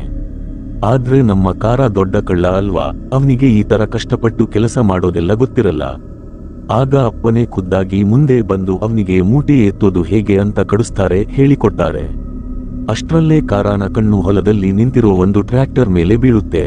ಅವನು ತನ್ನಪ್ಪನ ಹತ್ರ ಇದರ ಬಗ್ಗೆ ಕೇಳಿದಾಗ ಅಪ್ಪ ಬೇಜಾರಿಂದ ಹೇಳ್ತಾರೆ, ಈ ಟ್ರ್ಯಾಕ್ಟರ್ ಎಷ್ಟೋ ತಿಂಗಳಿಂದ ಇಲ್ಲೇ ಧೂಳು ತಿಂತ ಬಿದ್ದಿದೆ. ಗಲ್ಫ್ ವಾರ್ ಇಂದಾಗಿ ಡೀಸೆಲ್ ರೇಟ್ ಎಷ್ಟೊಂದು ಜಾಸ್ತಿ ಆಗ್ಬಿಟ್ಟಿದೆ ಅಂದ್ರೆ ಇದನ್ನ ಓಡಿಸೋದು ಅಸಾಧ್ಯ ಆಗ್ಬಿಟ್ಟಿದೆ. ಆದ್ರೆ ಕಾರಾಗೆ ಎಲ್ಲದಕ್ಕಿಂತ ದೊಡ್ಡ ಶಾಕ್ ಸಿಗೋದು ಯಾವಾಗ ಅಂದ್ರೆ, ಅಪ್ಪ ಈ ಟ್ರ್ಯಾಕ್ಟರ್ ತಗೊಳ್ಳೋಕೋಸ್ಕರನೇ ಇದೇ ಜಮೀನನ್ನ ಬ್ಯಾಂಕ್ನಲ್ಲಿ ಅಡ ಇಟ್ಟಿದ್ದಾರೆ ಅಂತ ಹೇಳಿದಾಗ. ಈಗ ಬೇಸಾಯ ಖೇತಿ ಇಲ್ಲದೆ ಇರೋದ್ರಿಂದ ಅವರ ಮೇಲೆ ಬ್ಯಾಂಕ್ ಸಾಲ ಮತ್ತು ಬಡ್ಡಿ ತುಂಬಾ ಜಾಸ್ತಿ ಆಗ್ಬಿಟ್ಟಿದೆ. ಇಡೀ ಊರಿನ ರೈತರ ಪರಿಸ್ಥಿತಿನೂ ಇದೇ ಆಗಿದೆ. ಇದನ್ನ ಕೇಳಿ ಕಾರಾಗೆ ಒಳಗೊಳಗೆ ನಡುಕ ಶುರುವಾಗ್ಬಿಡುತ್ತೆ. ಯಾವ ಜಮೀನನ್ನ ನಂಬಿಕೊಂಡು ಅವನು ತನ್ನ ಹೊಸ ಪ್ರಪಂಚ ಕಟ್ಟೋಕೆ ಬಂದಿದ್ನೋ ಅದು ಆಗ್ಲೇ ಬ್ಯಾಂಕ್ ಕೈಯಲ್ಲಿದೆ, ಬ್ಯಾಂಕ್ ಚೆಂಗುಲ್ನಲ್ಲಿದೆ. ಅಷ್ಟ್ರಲ್ಲೇ ಅಲ್ಲಿಗೆ ಒಬ್ಬ ಮುತ್ಸಜ್ಜ ವಯಸ್ಸಾದ ಮನುಷ್ಯ ಬರ್ತಾರೆ. ಕಾರಾನ ಅಪ್ಪ ಅವನನ್ನ ಬಸ್ ಸ್ಟ್ಯಾಂಡ್ ವರೆಗೂ ಬಿಟ್ಟು ಬಾ ಅಂತ ಹೇಳ್ತಾರೆ. ಹೋಗೋ ದಾರಿಯಲ್ಲಿ ಕಾರ ಆ ಮುದುಕನ ಹತ್ರ ಬ್ಯಾಂಕ್ ಸಾಲದ ಬಗ್ಗೆ ಕೇಳ್ತಾನೆ. ಆದ್ರೆ ಆ ಮನುಷ್ಯ, ನಾನು ಕೂಡ ಬಡ್ಡಿ ಕಟ್ಟೋಕೆ ಬ್ಯಾಂಕ್ಗೆ ಹೋಗ್ತಾ ಇದ್ದೀನಿ, ನನಗೂ ಈ ಬ್ಯಾಂಕ್ ಲೋನ್ ವ್ಯವಹಾರದ ಬಗ್ಗೆ ಅಷ್ಟಾಗಿ ಏನೂ ಗೊತ್ತಿಲ್ಲ ಅಂತ ಅಷ್ಟೇ ಹೇಳ್ತಾರೆ. ಅತ್ತ ಕಡೆ ಊರಲ್ಲಿ ಕಾರಾನ ಅಪ್ಪ ತಮ್ಮ ಕಾಶಿ ಹತ್ರ 4,000 ರೂಪಾಯಿ ಸಾಲ ಕೇಳ್ತಾರೆ. ಕಾಶಿ ಅದಕ್ಕೆ ಕಾರಣ ಕೇಳಿದಾಗ ಅಪ್ಪ ತುಂಬಾ ಖುಷಿಯಿಂದ ಹೇಳ್ತಾರೆ, ನನ್ನ ಮಗ ವಾಪಸ್ ಬಂದ್ರೆ ಕುರಿ ಬಲಿ ಕೊಡ್ತೀನಿ ಅಂತ ಹರಕೆ ಮನ್ನತ್ ಹೊತ್ತಿದ್ದೆ. ಇದಕ್ಕೆ ಕಾಶಿ ಅವರಿಗೆ ತಿಳಿ ಹೇಳೋಕೆ ನೋಡ್ತಾನೆ, ಕಾರಾನ ಮೇಲೆ ಅಷ್ಟೊಂದು ಕುರುಡು ನಂಬಿಕೆ ಇಟ್ಕೋಬೇಡ, ಅವನು ಏನೋ ಸ್ವಾರ್ಥ ಇಟ್ಕೊಂಡೆ ಇಲ್ಲಿಗೆ ಬಂದಿರ್ತಾನೆ. ಆದ್ರೆ ಒಬ್ಬ ಅಪ್ಪನ ಪ್ರೀತಿ ಈ ಮಾತುಗಳನ್ನ ಎಲ್ಲಿ ಕೇಳುತ್ತೆ. ಇತ್ತ ಕಡೆ ಕಾರ ವಾಪಸ್ ಲಾಡ್ಗೆ ಬಂದು ಸ್ಯಾಲಿಗೆ ಎಲ್ಲಾ ನಿಜ ಹೇಳ್ತಾನೆ. ಅದಕ್ಕೆ ಸ್ಯಾಲಿ, ನಿಮ್ಮ ಅಪ್ಪ ಎಷ್ಟೊಂದು ಒಳ್ಳೆಯವರು ಅಲ್ವಾ, ನಾವೆಲ್ಲ ಬಿಟ್ಟು ಅಂತ ಹೇಳ್ತಾಳೆ. ಊರಲ್ಲೇ ಅವರ ಜೊತೆ ಸೆಟಲ್ ಆಗ್ಬಿಡಬೇಕು, ಆದ್ರೂ ಅವರೇ ಸಾಲದಲ್ಲಿದ್ದಾರೆ, ಅವರ ಹತ್ರ ಏನಾದ್ರೂ ಕೇಳೋದು ಸರಿಯಲ್ಲ ಅಂತ ಸ್ಯಾಲಿ ಹೇಳ್ತಾಳೆ. ಆದ್ರೆ ಕಾರಾನ ತಲೆಯಲ್ಲಿ ಬೇರೆನೆ ಓಡ್ತಾ ಇರುತ್ತೆ. ಅವನು ಜಮೀನು ಮಾರಿದ್ರೆ ಬ್ಯಾಂಕ್ ಸಾಲನು ತೀರುತ್ತೆ, ಇನ್ನುಳಿದ ದುಡ್ಡಲ್ಲಿ ನನ್ ಬಿಸಿನೆಸ್ ಮಾಡ್ಕೋಬಹುದು ಅಂತ ಅನ್ಕೊಳ್ತಾನೆ. ಆಮೇಲೆ ಸ್ವಲ್ಪ ಹೊತ್ತಿನ ನಂತರ ಕಾರ ಮಾರ್ಕೆಟ್ನಲ್ಲಿ ತನ್ನಪ್ಪನನ್ನ ಭೇಟಿಯಾಗ್ತಾನೆ. ಅವರು ಅಲ್ಲಿಗೆ ಬಲಿ ಕೊಡೋಕೆ ಕುರಿ ತಗೊಳ್ಳೋಕೆ ಬಂದಿರ್ತಾರೆ. ಕಾರ ನೇರವಾಗಿ ವಿಷಯಕ್ಕೆ ಬಂದು, ನಾನು ಒಬ್ಬ ಗಿರಾಕಿನ ಖರೀದಿದಾರನ್ನ ಹುಡುಕಿದ್ದೀನಿ, ಅವನು ನಮ್ಮ ಜಮೀನಿಗೆ ಒಳ್ಳೆ ರೇಟ್ ಕೊಡ್ತಾನೆ, ಅದ್ರಲ್ಲಿ ನನಗೆ ಒಂದಿಷ್ಟು ಲಕ್ಷ ದುಡ್ಡು ಕೊಟ್ಟು ಬಿಡಿ ಸಾಕು ಅಂತ ಹೇಳ್ತಾನೆ. ಇದನ್ನ ಕೇಳಿದ ತಕ್ಷಣ ಅಪ್ಪನಿಗೆ ಕೈಕಾಲು ಆಡದಂಗೆ ಆಗ್ಬಿಡುತ್ತೆ. ಹಾತ್ ಪೇರ್ ಫುಲ್ ಜಾನ. ಅವರಿಗೆ ಒಂದೇ ಸಲ ಬೇಜಾರು ಮತ್ತೆ ಕೋಪ ಎರಡೂ ಒಟ್ಟಿಗೆ ಬರುತ್ತೆ. ತನ್ ಮಗ ಬಂದಿರೋದು ಪ್ರೀತಿಗೋಸ್ಕರ ಅಲ್ಲ, ಮತ್ತೆ ದುಡ್ಡಿನ ಆಸೆಗೆ ಬಂದಿದ್ದಾನೆ ಅಂತ ಅವರಿಗೆ ಅರ್ಥ ಆಗ್ಬಿಡುತ್ತೆ. ಅಪ್ಪ ಅವನನ್ನ ಕೇಳ್ತಾರೆ, ಹಿಂದೆ ನೀನು ಕದ್ದು ತಗೊಂಡು ಹೋದೆಯಲ್ಲ, ಆ ದುಡ್ಡನ್ನ ಏನು ಮಾಡ್ದೆ? ಅದಕ್ಕೆ ಕಾರ, ನನ್ನ ಬ್ಯಾಡ್ ಲಕ್, ಅದೃಷ್ಟನೇ ಸಾಥ್ ಕೊಡಲಿಲ್ಲ, ಆದ್ರೆ ಈ ಸಲ ನನ್ ಪ್ಲಾನ್ ಪಕ್ಕಾ ಇದೆ ಅಂತ ಹೇಳ್ತಾನೆ. ಆದ್ರೆ ಅಪ್ಪ ಯಾವುದೇ ಕಾರಣಕ್ಕೂ ಜಮೀನು ಮಾರೋಕೆ ಸಾಧ್ಯನೇ ಇಲ್ಲ ಅಂತ ಖಡಾಖಂಡಿತವಾಗಿ ಹೇಳ್ತಾರೆ. ಆಗ ಕಾರ ಕೋಪದಲ್ಲಿ ಅಲ್ಲಿಂದ ಗರಂ ಆಗಿ ಹೊರಟು ಹೋಗ್ತಾನೆ. ಆಮೇಲೆ ಅಪ್ಪ ಭಾರವಾದ ಮನಸ್ಸಿನಿಂದ ಮನೆಗೆ ವಾಪಸ್ ಬರ್ತಾರೆ. ಊಟ ಮಾಡುವಾಗ ಅವರ ಕಣ್ಣೀರು ನಿಲ್ಲೋದೇ ಇಲ್ಲ. ಮಗ ಮತ್ತೆ ಓಡಿ ಹೋದ ಅಲ್ವಾ ಅಂತ ಅವರಿಗೆ ಅಳು ಬರ್ತಾ ಇರುತ್ತೆ. ಅಷ್ಟರಲ್ಲೇ ಬ್ಯಾಂಕ್ನವನೊಬ್ಬ ಮನೆಗೆ ಬಂದು ಜಮೀನು ಹರಾಜು ನೀಲಾಮು ಮಾಡೋ ನೋಟಿಸ್ ಕೊಟ್ಟು ಹೋಗ್ತಾನೆ. ಸ್ವಲ್ಪ ಹೊತ್ತಿನ ನಂತರ ಕಾರ ವಾಪಸ್ ಬಂದು ನೋಟಿಸ್ ನೋಡಿ ಸೀದಾ ಹೊಲಕ್ಕೆ ಓಡಿ ಬರ್ತಾನೆ. ತನ್ನಪ್ಪನಿಗೆ ಆ ನೋಟಿಸ್ ತೋರಿಸಿ, ನೋಡಿದ್ರಾ, ನೀವೇನಾದ್ರೂ ನನ್ನ ಮಾತು ಕೇಳಲಿಲ್ಲ ಅಂದ್ರೆ ಈ ಜಮೀನು ನಿಮಗೂ ಸಿಗಲ್ಲ, ನನಗೂ ಸಿಗಲ್ಲ, ಬ್ಯಾಂಕ್ನವರು ಹರಾಜು ಹಾಕ್ಬಿಡ್ತಾರೆ ಅಂತ ಹೇಳ್ತಾನೆ. ಆಗ ಅಪ್ಪ ಗದ್ಗದಿತ ಕಂಠದಿಂದ, ರಂಧೆ ಗಲೇಸೆ, ಇದು ನನ್ನ ಮುತ್ತಾತಂದಿರ ಆಸ್ತಿ, ಇಲ್ಲೇ ನಿನ್ನ ತಾತ ಮುತ್ತಾತಂದಿರ್ನ ಮಣ್ಣು ಮಾಡಿರೋದು, ದಫನ್ ಮಾಡಿರೋದು, ಇದನ್ನ ನಾನು ಹೀಗೆ ಕೈ ಬಿಡೋಕೆ ಆಗಲ್ಲ ಅಂತ ಹೇಳ್ತಾರೆ. ಆಗ ಕಾರ ಕೋಪದಲ್ಲಿ ತಿರುಗಿ ಹೋಗೋಕೆ ನಿಂತಾಗ ಅಪ್ಪ ಅವನ ಹಿಂದೆ ಓಡಿ ಬರ್ತಾರೆ. ಬೇಡಿಕೊಳ್ತಾರೆ, ಗಿಡಗಿಡಾನ, ಮಗನೇ ಹೋಗ್ಬೇಡ, ನಿನ್ ಹತ್ರ ದುಡ್ಡಿಲ್ಲ ಅನ್ಸುತ್ತೆ, ಇಗೋ ಈ 4,000 ರೂಪಾಯಿ ಇಟ್ಕೋ, ನಾನು ಸಾಲ ತಂದಿದ್ದು, ಅಟ್ಲೀಸ್ಟ್ ನೀನು ಎಲ್ಲಿದ್ದೀಯಾ ಅಂತನಾದ್ರೂ ಹೇಳು, ನಿನ್ನ ನೋಡಬೇಕು ಅನ್ಸಿದಾಗ ಬಂದು ನೋಡ್ಕೊಂಡು ಹೋಗ್ತೀನಿ ಅಂತ ಅಂತಾರೆ. ಆದ್ರೆ ಆ ಕಲ್ಲು ಹೃದಯದ ಕಾರ ಒಂದು ಸಲನೂ ತಿರುಗಿ ನೋಡಲ್ಲ, ಯಾಕಂದ್ರೆ ಅವನು ಅಲ್ಲಿಂದ ಹೋಗೋಕೆ ಫಿಕ್ಸ್ ಆಗ್ಬಿಟ್ಟಿರ್ತಾನೆ. ಆಮೇಲೆ ಲಾಡ್ಗೆ ವಾಪಸ್ ಬಂದು ಸ್ಯಾಲಿಗೆ ಎಲ್ಲಾ ವಿಷಯ ಹೇಳಿದಾಗ ಸ್ಯಾಲಿ ಅವನಿಗೆ ಚೆನ್ನಾಗಿ ಉಗಿತಾಳೆ, ಬೈತಾಳೆ, ನೀನು ನಾಲಾಯಕ್ ಮಗ, ತುಂಬಾ ಕೆಟ್ಟ ಮಗ ಅಂತ. ಅವಳು ಅವನಿಗೆ ಅಪ್ಪ ಅವನನ್ನ ಎಷ್ಟು ಪ್ರೀತಿ ಮಾಡ್ತಾರೆ ಅನ್ನೋದನ್ನ ಅರ್ಥ ಮಾಡಿಸ್ತಾಳೆ. ಅವಾಗ ಸ್ಯಾಲಿ ತಿಳಿಸಿ ಹೇಳಿದ್ದಕ್ಕೆ ಕಾರಾನ ಮನಸ್ಸು ಕರಗುತ್ತೆ. ಅವನು ಮಾರನೇ ದಿನಾನೇ ಸ್ಯಾಲಿನ ಕರ್ಕೊಂಡು ಯಾವತ್ತಿಗೂ ಹಳ್ಳಿಗೆ ವಾಪಸ್ ಹೋಗೋಣ ಅಂತ ಡಿಸೈಡ್ ಮಾಡ್ತಾನೆ. ಅದೇ ದಾರಿಲಿ ಅವನಿಗೆ ಅವನ ಹಳೆ ಫ್ರೆಂಡ್ ಮುರುಗೇಶನ್ ಸಿಗ್ತಾನೆ. ಮುರುಗೇಶನ್ ಕೈ ಮುಗಿದು ಅಂದು ಓಡಿ ಹೋಗಿದ್ದಕ್ಕೆ ಕ್ಷಮೆ ಕೇಳ್ತಾನೆ. ಆದ್ರೆ ಕಾರಾಗೆ ಅವನ ಮೇಲೆ ಸಿಕ್ಕಾಪಟ್ಟೆ ಕೋಪ ಇರೋದ್ರಿಂದ ಅವನು ಹೇಳೋದನ್ನ ಕೇಳೋಕೆ ಹೋಗಲ್ಲ. ಅದಾದ್ಮೇಲೆ ಕಾರ ಸ್ಯಾಲಿ ಜೊತೆ ತನ್ನ ಮನೆ ಹೊಸ್ತಿಲು ತುಳಿಯುವಾಗ ಅಲ್ಲಿನ ಸೀನ್ ನೋಡಿ ಅವನಿಗೆ ಶಾಕ್ ಆಗುತ್ತೆ. ಮನೆ ಮುಂದೆ ಜನ ಎಲ್ಲಾ ಗಿಜಿಗಿಜಿ ಅಂತಿದ್ರು, ಅಳೋ ಸೌಂಡ್ ಕೇಳ್ತಿತ್ತು. ಕಾರಾಗೆ ಗೊತ್ತಾಗುತ್ತೆ ಅವನ ಅಪ್ಪನಿಗೆ ಹಾರ್ಟ್ ಅಟ್ಯಾಕ್ ಆಗಿ ತೀರಿ ಹೋಗಿದ್ದಾರೆ ಅಂತ. ಯಾವ ಅಪ್ಪನ ಹತ್ರ ಕ್ಷಮೆ ಕೇಳೋಕೆ ಅಂತ ಬಂದಿದ್ದನೋ ಆ ಅಪ್ಪನೇ ಇವತ್ತಿಲ್ಲ, ಈ ಪ್ರಪಂಚನೇ ಬಿಟ್ಟು ಹೋಗ್ಬಿಟ್ಟಿದ್ದಾರೆ. ಆಮೇಲೆ ಅಪ್ಪನ ಬಾಡಿನ ಅವರ ಸ್ವಂತ ಜಮೀನಲ್ಲೇ ಮಣ್ಣು ಮಾಡೋಕೆ ಅಂತ ತಗೊಂಡು ಬರ್ತಾ ಇರ್ತಾರೆ. ಅಷ್ಟರಲ್ಲೇ ಬ್ಯಾಂಕ್ ಆಫೀಸರ್ಸ್ ಪೊಲೀಸರನ್ನ ಕರ್ಕೊಂಡು ಅಲ್ಲಿಗೆ ಬರ್ತಾರೆ. ಅವರು ಶವಯಾತ್ರೆನ ಮಧ್ಯದಲ್ಲೇ ತಡೆದು, ಲೋನ್ ತೀರಿಸದೇ ಇರೋದ್ರಿಂದ ಈ ಜಮೀನನ್ನ ಬ್ಯಾಂಕ್ ಜಪ್ತಿ ಮಾಡಿದೆ, ಅದಕ್ಕೆ ಇಲ್ಲಿ ಯಾವುದೇ ಅಂತ್ಯ ಸಂಸ್ಕಾರ ಮಾಡೋ ಹಾಗಿಲ್ಲ ಅಂತ ಕ್ರೂರವಾಗಿ ಹೇಳ್ತಾರೆ. ಇದನ್ನ ಕೇಳಿ ಇಡೀ ಹಳ್ಳಿಯವರಿಗೆ ಶಾಕ್ ಆಗುತ್ತೆ. ಇಲ್ಲಿಂದ ಸೀನ್ ಬ್ಯಾಂಕ್ ಮ್ಯಾನೇಜರ್ ಮುತ್ತು ಕಡೆ ಶಿಫ್ಟ್ ಆಗುತ್ತೆ. ಮುತ್ತು ಸಿಕ್ಕಾಪಟ್ಟೆ ದುರಾಶೆ ಇರೋ ಕಟುಕ ತರಹದ ಮನುಷ್ಯ. ಅವನು ತನ್ನ ಸ್ಟಾಫ್ ಮೀಟಿಂಗ್ ನಲ್ಲಿ ಓಪನ್ ಆಗಿ ಹೇಳ್ತಾ ಇರ್ತಾನೆ, ನಮ್ಮ ಕೆಲಸನೇ ಜನಗಳನ್ನ ದಡ್ಡರನ್ನಾಗಿ ಮಾಡಿ ಲೋನ್ ಕೊಡೋದು. ಫಾರ್ಮ್ನಲ್ಲಿ ಎಷ್ಟು ಬೇಕೋ ಅಷ್ಟು ಹಿಡನ್ ಚಾರ್ಜಸ್ ಗುಪ್ತ ಶುಲ್ಕ ಹಾಕಿ ಆ ಬಡವ ಜನ್ಮಪೂರ್ತಿ ನಮ್ಮ ಸಾಲ ತೀರಿಸ್ತಾನೆ ಇರಬೇಕು ಅಂತ. ಆ ಮುತ್ತುನ ಮೈಂಡ್ ಸೆಟ್ ಹೇಗಿರುತ್ತೆ ಅಂದ್ರೆ ಬಡವರ ರಕ್ತ ಹೀರಿ ಬ್ಯಾಂಕ್ನ ಶ್ರೀಮಂತ ಮಾಡಬೇಕು ಅನ್ನೋದು. ಇತ್ತ ಕಡೆ ಆ ಜಮೀನಿಗೋಸ್ಕರ ಕಾರ ಮತ್ತು ಅವನ ಚಿಕ್ಕಪ್ಪ ಕಾಶಿ ಇದೇ ಮ್ಯಾನೇಜರ್ ಹತ್ರ ಗೋಗರೆಯೋಕೆ ಬರ್ತಾರೆ. ಆದ್ರೆ ಮುತ್ತು ಸಖತ್ ಕಿಲಾಡಿಯಾಗಿ ಅವರನ್ನ ಗುರುತಿಸೋಕೆ ನಿರಾಕರಿಸ್ತಾನೆ. ಅಷ್ಟೇ ಅಲ್ಲದೆ ಗಾರ್ಡ್ ಕೈಯಲ್ಲಿ ಹೇಳಿಸಿ ಕಾಶಿನ ನೂಕಿ ಆಚೆ ಹಾಕಿಸ್ತಾನೆ. ಇದಾದ್ಮೇಲೆ ನಮಗೆ ಕಾಣಿಸೋದು ಏನಂದ್ರೆ ಕಾರ ತನ್ನ ಅಪ್ಪನ ಶವ ತಗೊಂಡು ದಿಕ್ಕು ದೆಸೆ ಇಲ್ಲದೆ ಅಲೇತಾ ಇರ್ತಾನೆ. ಈ ಕಷ್ಟದ ಟೈಮ್ನಲ್ಲಿ ಮುರುಗೇಶನ್ ಒಬ್ಬನೇ ಅವನಿಗೆ ಹೆಲ್ಪ್ ಮಾಡೋದು. ಅವನು ಮಾರ್ಚುರಿ ಶವಾಗಾರ ಅವರ ಹತ್ರ ಮಾತಾಡಿ ಹೆಣನ ಸ್ವಲ್ಪ ದಿನ ಫ್ರೀಜರ್ನಲ್ಲಿ ಇಡೋಕೆ ಅರೇಂಜ್ ಮಾಡ್ತಾನೆ. ಆದ್ರೆ ಇದಕ್ಕೋಸ್ಕರ ಅವರು ಲಂಚ ಕೂಡ ಕೊಡಬೇಕಾಗುತ್ತೆ. ಅಲ್ಲಿ ಮಾರ್ಚುರಿಯಲ್ಲಿ ಹೆಣಗಳನ್ನ ಕೀಳಾಗಿ ನಡೆಸಿಕೊಳ್ಳೋದನ್ನ ನೋಡಿ ಕಾರಾಗೆ ರಕ್ತ ಕುದಿಯೋಕೆ ಶುರುವಾಗುತ್ತೆ. ಅವನು ಅದೇ ಬ್ಯಾಂಕ್ಗೆ, ಆ ಬ್ಯಾಂಕ್ನೇ ಲೂಟಿ ಮಾಡ್ತೀನಿ, ಯಾವ ಬ್ಯಾಂಕ್ ತನ್ನ ಅಪ್ಪನ ಪ್ರಾಣ ತಗೊಂಡಿತೋ ಅದೇ ಬ್ಯಾಂಕ್ಗೆ ಕನ್ನ ಹಾಕಿ ಆಮೇಲೆ ಮರ್ಯಾದೆಯಿಂದ ತನ್ನ ಅಪ್ಪನನ್ನ ಅವರದ್ದೇ ಜಮೀನಿನಲ್ಲಿ ಮಣ್ಣು ಮಾಡ್ತೀನಿ ಅಂತ ಕಪಥ ಮಾಡ್ತಾನೆ. ಇದನ್ನ ಕೇಳಿ ಕಾಶಿಗೆ ಫಸ್ಟ್ ಸ್ವಲ್ಪ ಭಯ ಆಗುತ್ತೆ. ಆದ್ರೆ ಕಾರ, ನನಗೆ ಕದ್ದುಕೊಂಡು ಅಭ್ಯಾಸ, ಅದನ್ನ ಬಿಟ್ಟು ಬೇರೇನೂ ಬರಲ್ಲ, ಬೇರೆ ಏನಾದ್ರೂ ದಾರಿ ಇದ್ರೆ ನೀನೇ ಹೇಳು ಅಂದಾಗ ಕಾಶಿ ಮತ್ತು ಮುರುಗೇಶನ್ ಇಬ್ರು ಈ ಡೇಂಜರಸ್ ಮಿಷನ್ ನಲ್ಲಿ ಕಾರಾಗೆ ಸಾಥ್ ಕೊಡೋಕೆ ರೆಡಿ ಆಗ್ತಾರೆ. ಈಗ ಕಳ್ಳತನ ಮಾಡೋಕೋಸ್ಕರ ಕಾರ ಒಂದು ಕಾರ್ ರೆಡಿ ಮಾಡ್ಕೊಳ್ತಾನೆ. ಆಮೇಲೆ ಕತ್ತಲಲ್ಲಿ ಬ್ಯಾಂಕಿನ ಅಲಾರಾಂ ವೈರ್ ಕಟ್ ಮಾಡಿ ಕಾಶಿ ಜೊತೆ ಬ್ಯಾಂಕ್ ಒಳಗಡೆ ನುಗ್ತಾನೆ. ಮುರುಗೇಶನ್ ಆಚೆಗಡೆ ಕಾವಲು ಕಾಯ್ತಾ ಇರ್ತಾನೆ. ಆದ್ರೆ ಒಳಗಡೆ ಹೋದ ಮೇಲೆ ಕಾರನ ಎಲ್ಲಾ ಪ್ಲಾನ್ ಉಲ್ಟಾ ಆಗುತ್ತೆ. ಯಾಕಂದ್ರೆ ಎಲ್ಲಾ ದುಡ್ಡು ಒಂದು ದಪ್ಪ ಕಬ್ಬಿಣದ ಲಾಕರ್ ಒಳಗಡೆ ಇರುತ್ತೆ. ಕಾರ ಸುತ್ತಿಗೆ ತಗೊಂಡು ಅದನ್ನ ಒಡೆಯೋಕೆ ಟ್ರೈ ಮಾಡ್ತಾನೆ. ಆದ್ರೆ ಲಾಕರ್ ಜಗ್ಗುವುದೂ ಇಲ್ಲ, ಬಗ್ಗುವುದೂ ಇಲ್ಲ. ಅಷ್ಟರಲ್ಲೇ ಪೊಲೀಸ್ ಬಂದ್ಬಿಡ್ತಾರೆ ಅನ್ನೋ ಭಯಕ್ಕೆ ಕಾಶಿ ಅವನನ್ನ ಬಲವಂತವಾಗಿ ಅಲ್ಲಿಂದ ಕರ್ಕೊಂಡು ಆಚೆ ಬರ್ತಾನೆ. ಮಾರನೇ ದಿನ ಕಾರ ಒಂದು ಡಿಸಿಷನ್ ತಗೊಳ್ತಾನೆ. ಬ್ಯಾಂಕ್ನವರು ಎಲ್ಲಾ ಕ್ಯಾಶ್ ಅನ್ನ ರಾತ್ರಿ ಹೊತ್ತು ಮಾತ್ರ ತಿಜೋರಿಯಲ್ಲಿ ಇಡೋದು, ಅದಕ್ಕೆ ಕಳ್ಳತನನ ಹಗಲು ಹೊತ್ತಿನಲ್ಲೇ ಎಲ್ಲರ ಕಣ್ಣೆದುರೇ ಮಾಡಬೇಕು ಅಂತ. ಇದಕ್ಕೆ ಅವರಿಗೆ ಗನ್ ಬೇಕಾಗಿರುತ್ತೆ. ಇದನ್ನ ಕೇಳಿ ಕಾಶಿ ಅವನನ್ನ ಒಬ್ಬ ಅಂಡರ್ ಗ್ರೌಂಡ್ ಆಯುಧ ಮಾಡುವವನ ಹತ್ರ ಕರ್ಕೊಂಡು ಹೋಗ್ತಾನೆ. ಅಲ್ಲಿಂದ ಇವರು ಸುಮ್ಮನೆ ತೋರಿಸಿಕೊಳ್ಳೋಕೆ ಅಂತ 2 ಪಿಸ್ತೂಲ್ ತಗೊಳ್ತಾರೆ. ಈಗ ಪ್ಲಾನ್ ಪ್ರಕಾರ ಹಗಲಿನಲ್ಲಿ ಬ್ಯಾಂಕ್ನವರು ಬ್ಯುಸಿ ಇರುವಾಗ ಕಾರ ಮತ್ತು ಕಾಶಿ ಬ್ಯಾಂಕ್ ಮೇಲೆ ಅಟ್ಯಾಕ್ ಮಾಡ್ತಾರೆ. ಇಡೀ ಸ್ಟಾಫ್ಗೆ ಗನ್ ತೋರಿಸಿ ಅಟ್ಯಾಕ್ ಮಾಡಿ ಒಂದೇ ಕಡೆ ಕೂರಿಸ್ತಾರೆ.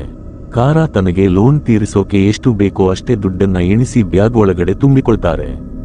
ಅಷ್ಟರಲ್ಲೇ ಆಚೆಗಡೆಯಿಂದ ಮುರುಗೇಶನ್ ವಿಸಿಲ್ ಹೊಡೆದು ಸನ್ನೆ ಮಾಡ್ತಾನೆ, ಒಬ್ಬ ಪೊಲೀಸ್ ಒಳಗಡೆ ಬರ್ತಾ ಇದ್ದಾನೆ ಅಂತ. ಕಣ್ಣು ಮುಚ್ಚಿ ಬಿಡೋದ್ರಲ್ಲಿ ಕಾರ ಬ್ಯಾಂಕ್ ಕೆಲಸಗಾರನ ತರ ಸೀಟಲ್ಲಿ ಕೂತ್ಕೊಳ್ತಾನೆ. ಕಾಶಿ ಒಬ್ಬ ಕಸ್ಟಮರ್ ತರ ಆಕ್ಟ್ ಮಾಡ್ತಾನೆ. ಆ ಪೊಲೀಸ್ ಒಳಗಡೆ ಬಂದು ಉಳಿದಿರೋ ಸ್ಟಾಫ್ ಎಲ್ಲ ಎಲ್ಲಿದ್ದಾರೆ ಅಂತ ಕೇಳ್ತಾನೆ. ಅದಕ್ಕೆ ಕಾರ ಸಖತ್ ಕಿಲಾಡಿಯಾಗಿ ಸುಳ್ಳು ಹೇಳ್ತಾನೆ, ಅದು ಮ್ಯಾನೇಜರ್ ಮಗನ ಮದುವೆ ಇದೆಯಲ್ಲ, ಎಲ್ಲರೂ ಅಲ್ಲಿಗೆ ಹೋಗಿದ್ದಾರೆ ಅಂತ. ಆದ್ರೆ ಅವರನ್ನೆಲ್ಲ ಇವ್ರು ಒಳಗಡೆ ರೂಮಲ್ಲಿ ಲಾಕ್ ಮಾಡಿರ್ತಾರೆ. ಆ ಪೊಲೀಸ್ ಇವ್ರು ಹೇಳಿದ್ದನ್ನ ನಂಬಿ ಅಲ್ಲಿಂದ ವಾಪಸ್ ಹೊರಟು ಹೋಗ್ತಾನೆ. ಆಮೇಲೆ ಚಾನ್ಸ್ ನೋಡ್ಕೊಂಡು ಇವ್ರು 3 ಜನ ದುಡ್ಡು ತಗೊಂಡು ಅಲ್ಲಿಂದ ಎಸ್ಕೇಪ್ ಆಗ್ತಾರೆ. ಈಗ ಹಗಲು ಹೊತ್ತಲ್ಲೇ ನಡೆದಿರೋ ಈ ದರೋಡೆ ವಿಷಯ DSP ಭರತ್ಗೆ ಗೊತ್ತಾಗುತ್ತೆ. ಅವನ ಶಾರ್ಪ್ ಮೈಂಡ್ಗೆ ತಕ್ಷಣ ಅರ್ಥ ಆಗುತ್ತೆ, ಇದು ಬೇರೆ ಯಾರದ್ದು ಅಲ್ಲ, ಈ ಮುಂಚೆ ಸಿಕ್ಕಿ ಬಿದ್ದಿದ್ದ ಆ ಹಳೆ ಕಳ್ಳನದ್ದೇ ಕೆಲಸ ಅಂತ. ಆಮೇಲೆ ಅವನು ತಕ್ಷಣ ತನ್ನ ಟ್ರಾನ್ಸ್ಫರ್ನ ಇದೇ ಏರಿಯಾಗೆ ಮಾಡಿಸ್ಕೊಳ್ತಾನೆ. ಇನ್ನೊಂದು ಕಡೆ ಆ ದುರಾಶೆ ಹಿಡಿದ ಬ್ಯಾಂಕ್ ಮ್ಯಾನೇಜರ್ ಮುತ್ತು ಈ ಚಾನ್ಸ್ ಯೂಸ್ ಮಾಡ್ಕೊಳ್ತಾನೆ. ಅವನು ಯಾರಿಗೂ ಗೊತ್ತಿಲ್ಲದೆ ಬ್ಯಾಂಕಿನ 1 ಲಕ್ಷ ರೂಪಾಯಿನ ತಾನೇ ಹೊಡೆದು ಹಾಕ್ತಾನೆ. ಆಮೇಲೆ ಕಳ್ಳರು ಇನ್ನೂ ಜಾಸ್ತಿ ದುಡ್ಡು ಲೂಟಿ ಮಾಡಿದ್ದಾರೆ ಅಂತ ಪೊಲೀಸ್ ರಿಪೋರ್ಟ್ ಕೊಡ್ತಾನೆ. ಅವಾಗ ಭರತ್ ಕೂಡ ತನ್ನದೇ ಸ್ಟೈಲಲ್ಲಿ ಈ ಕೇಸ್ ಇನ್ವೆಸ್ಟಿಗೇಷನ್ ಶುರು ಮಾಡ್ತಾನೆ. ಇತ್ತ ಕಡೆ ಕಾರ ಮತ್ತು ಕಾಶಿ ಬ್ಯಾಂಕಿನ ಮೇನ್ ಬ್ರಾಂಚ್ಗೆ ತಲುಪ್ತಾರೆ. ಯಾಕಂದ್ರೆ ಅಪ್ಪನ ಲೋನ್ ತೀರಿಸಿ ಜಮೀನನ್ನ ವಾಪಸ್ ತಗೋಬೇಕಿರುತ್ತೆ. ಕಾರ ದುಡ್ಡನ್ನ ಕೌಂಟರ್ ಮೇಲೆ ಇಟ್ಟ ತಕ್ಷಣ ಅಲ್ಲಿದ್ದ ಒಬ್ಬ ಕೆಲಸಗಾರ ಇನ್ನೊಬ್ಬನಿಗೆ, ಒಂದ್ಸಲ ಈ ನೋಟುಗಳ ನಂಬರ ಕದ್ದಿರೋ ನೋಟುಗಳ ಲಿಸ್ಟ್ ಜೊತೆ ಮ್ಯಾಚ್ ಮಾಡಿ ನೋಡು ಅಂತ ಹೇಳ್ತಾನೆ. ಇದನ್ನ ಕೇಳಿ ಕಾಶಿಗೆ ಬೆವತು ಹೋಗ್ಬಿಡುತ್ತೆ. ಆದ್ರೆ ಇನ್ನೊಬ್ಬ ಕೆಲಸಗಾರ, ಬೇಡ ಬಿಡು, ಇವೆಲ್ಲ ಹಳೆ ನೋಟುಗಳು, ಆದ್ರೆ ಬ್ಯಾಂಕ್ನಿಂದ ಕದ್ದಿರೋದು ಹೊಸ ನೋಟುಗಳು ಅಂತ ಹೇಳ್ತಾನೆ. ನಿಜ ಹೇಳ್ಬೇಕಂದ್ರೆ ಕಾರ ಸಖತ್ ಮೈಂಡ್ ಯೂಸ್ ಮಾಡಿದ್ನು. ಅವನು ಕದ್ದಿರೋ ಎಲ್ಲ ಹೊಸ ನೋಟುಗಳನ್ನ ಒಬ್ಬ ಬಟ್ಟೆ ವ್ಯಾಪಾರಿ ಹತ್ರ ಹೋಗಿ ಹಳೆ ನೋಟುಗಳ ಜೊತೆ ಎಕ್ಸ್ಚೇಂಜ್ ಮಾಡ್ಕೊಂಡಿರ್ತಾನೆ. ಭರತ್ಗೆ ಈ ವಿಷಯದ ಸುಳಿವು ಸಿಕ್ಕಾಗ ತನಗೆ ಎದುರಾಗಿರೋದು ಒಬ್ಬ ತುಂಬಾ ಡೇಂಜರಸ್ ಕಳ್ಳ ಅಂತ ಅವನಿಗೂ ಅರ್ಥ ಆಗುತ್ತೆ. ಇಲ್ಲಿ ಬ್ಯಾಂಕ್ ಕೆಲಸಗಾರ ಕಾರಾಗೆ, ನೀನು ಇನ್ನು 1,00,000 ರೂಪಾಯಿ ಎಕ್ಸ್ಟ್ರಾ ಕೊಡಬೇಕು, ಯಾಕಂದ್ರೆ ಇದ್ರಲ್ಲಿ ತುಂಬಾ ಹಿಡನ್ ಚಾರ್ಜಸ್ ಮತ್ತು ಪೆನಾಲ್ಟಿ ಸೇರಿದೆ ಅಂತ ಹೇಳ್ತಾನೆ. ಇದನ್ನ ಕೇಳಿ ಕಾರಾ ಮತ್ತು ಕಾಶಿಗೆ ಶಾಕ್ ಆಗುತ್ತೆ. ಕಾಶಿ ಕೋಪದಲ್ಲಿ ಬ್ಯಾಂಕ್ನವರ ಜೊತೆ ಜಗಳ ಆಡೋಕೆ ಶುರು ಮಾಡ್ತಾನೆ. ಅಷ್ಟರಲ್ಲೇ ಕಾರಾ ಕಣ್ಣಿಗೆ ಅಲ್ಲಿಗೆ ಬರ್ತಾ ಇರೋ DSP ಕಾಣಿಸ್ತಾನೆ. ಡೇಂಜರ್ ಹತ್ರನೇ ಇದೆ ಅಂತ ಅವನಿಗೆ ತಕ್ಷಣ ಅರ್ಥ ಆಗುತ್ತೆ. ಅವನು ಕಾಶಿನ ಸುಮ್ಮನೆ ಮಾಡಿಸಿ ಅಲ್ಲಿಂದ ಸಪ್ಲಾಗಿ ಎಸ್ಕೇಪ್ ಆಗ್ತಾನೆ. ಇಲ್ಲಿ ಭರತ್ ಡೈರೆಕ್ಟ್ ಆಗಿ ಮುತ್ತು ಹತ್ರ ಬಂದು ಬ್ಯಾಂಕ್ಗೆ ಯಾರೆಲ್ಲ ಲೋನ್ ಬಾಕಿ ಉಳಿಸಿಕೊಂಡಿದ್ದಾರೋ ಅವರದ್ದೆಲ್ಲ ಲಿಸ್ಟ್ ಕೇಳ್ತಾನೆ. ಭರತ್ ಲಾಜಿಕ್ ಸಿಂಪಲ್ ಆಗಿರುತ್ತೆ. ಕಳ್ಳ ಬರೀ 3 ಲಕ್ಷ ಮಾತ್ರ ಕದ್ದಿದ್ದಾನೆ ಅಂದ್ರೆ ಅವನಿಗೆ ಏನೋ ಅರ್ಜೆಂಟ್ ಅವಶ್ಯಕತೆ ಇತ್ತು, ಹಾಗಾಗಿ ಇದು ಖಂಡಿತ ನಿಮ್ಮ ಯಾವನೋ ಒಬ್ಬ ಟೆನ್ಷನ್ ನಲ್ಲಿರೋ ಕಸ್ಟಮರ್ ಕೆಲಸನೇ ಆಗಿರುತ್ತೆ ಅಂತ. ಆಮೇಲೆ ಭರತ್ ಆ ಲಿಸ್ಟ್ ನಲ್ಲಿದ್ದ ಪ್ರತಿಯೊಬ್ಬರ ಮನೆಗೂ ಹೋಗಿ ತಲಾಶ್ ಮಾಡ್ತಾನೆ, ಆದ್ರೆ ಅವನಿಗೆ ಏನೂ ಸಿಗಲ್ಲ. ಅದೇ ರಾತ್ರಿ ಮುತ್ತು ಕಾರಾನ ಹುಡುಕಿಕೊಂಡು ಬರ್ತಾನೆ. ಅವನು ಕಾರಾಗೆ, ನನಗೆ ಎಲ್ಲಾ ಗೊತ್ತು, ಕಳ್ಳತನ ಮಾಡಿದ್ದು ನೀನೇ ಅಂತ. ನಾನೇ ನಿನ್ನ ಹೆಸರನ್ನ ಭರತ್ ಕೊಟ್ಟಿರೋ ಲಿಸ್ಟ್ನಿಂದ ಗಾಯಬ್ ಮಾಡಿದ್ದು ಅಂತ ಹೇಳ್ತಾನೆ.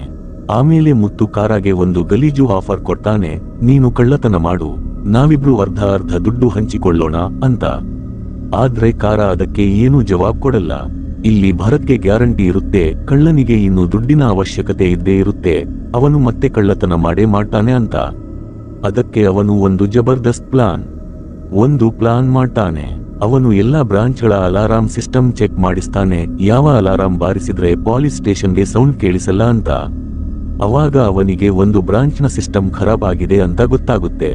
ಕಳ್ಳರಿಗೂ ಈ ವಿಷಯದ ಸುಳಿವು ಸಿಕ್ಕಿರುತ್ತೆ ಮತ್ತು ಅವರ ಮುಂದಿನ ಟಾರ್ಗೆಟ್ ಅದೇ ಬ್ಯಾಂಕ್ ಆಗಿರುತ್ತೆ ಅಂತ ಭರತ್ಗೆ ಪಕ್ಕಾ ನಂಬಿಕೆ ಇರುತ್ತೆ. ಅದಕ್ಕೆ ಮಾರನೇ ದಿನ ಬೆಳಬೆಳಗ್ಗೆನೆ ಅಸಲಿ ಬ್ಯಾಂಕ್ ಸ್ಟಾಫ್ ಜಾಗದಲ್ಲಿ ಪೊಲೀಸರು ನಾರ್ಮಲ್ ಬಟ್ಟೆ ಹಾಕೊಂಡು ಗನ್ ಹಿಡಿದು ಬ್ಯಾಂಕ್ ಒಳಗಡೆ ಕೂತ್ಕೊಳ್ತಾರೆ. ಇತ್ತ ಕಡೆ ನಿಜವಾಗ್ಲೂ ಕಾರಾನ ಮುಂದಿನ ಟಾರ್ಗೆಟ್ ಅದೇ ಬ್ಯಾಂಕ್ ಆಗಿರುತ್ತೆ.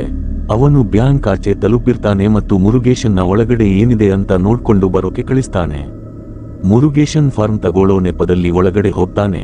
ಆಮೇಲೆ ಆಚೆ ಬಂದು ಕಾರಾಗೆ, ಅಣ್ಣ, ಒಳಗಡೆ ಏನೋ ಗರಬಡ ಅನ್ನಿಸ್ತಿದೆ, ಸ್ಟಾಫ್ ಮುಖಗಳೆಲ್ಲ ಒಂಥರ ವಿಚಿತ್ರವಾಗಿದ್ದಾವೆ ಅಂತ ಹೇಳ್ತಾನೆ. ಆದ್ರೂ ಕಾರಾ ಒಳಗಡೆ ಹೋಗೋಣ ಅಂತ ಡಿಸೈಡ್ ಮಾಡ್ತಿರ್ತಾನೆ. ಅಷ್ಟರಲ್ಲೇ ಬ್ಯಾಂಕ್ ಒಳಗಡೆ ಕೂತಿದ್ದ ಎಲ್ಲಾ ಪೊಲೀಸರು ಓಡ್ತಾ ಆಚೆ ಬರ್ತಾರೆ ಮತ್ತು ತಮ್ಮ ಗಾಡಿ ಹತ್ತಿ ಸ್ಪೀಡಾಗಿ ಇನ್ನೊಂದು ಕಡೆ ಹೊರಟು ಹೋಗ್ತಾರೆ. ಇದೇನಾಯ್ತು ಅಂತ ಕಾರಾ ಮತ್ತು ಅವನ ಫ್ರೆಂಡ್ಸ್ ಶಾಕ್ ಆಗಿ ನೋಡ್ತಿರ್ತಾರೆ. ಆಮೇಲೆ ಅಲ್ಲಿ ವಿಚಾರಿಸಿದಾಗ ಗೊತ್ತಾಗುತ್ತೆ, ಯಾವುದೋ ಬೇರೆ ಬ್ಯಾಂಕ್ನಲ್ಲಿ ದೊಡ್ಡ ಕಳ್ಳತನ ನಡೆದು ಹೋಗಿದೆ ಅಂತ. ಇದನ್ನ ಕೇಳಿ ಕಾರಾಗೆ ತಲೆ ತಿರುಗಿದಂಗೆ ಆಗುತ್ತೆ, ಯಾಕಂದ್ರೆ ಆ ಕಳ್ಳತನ ಮಾಡಿದ್ದು ಇವನಲ್ಲ.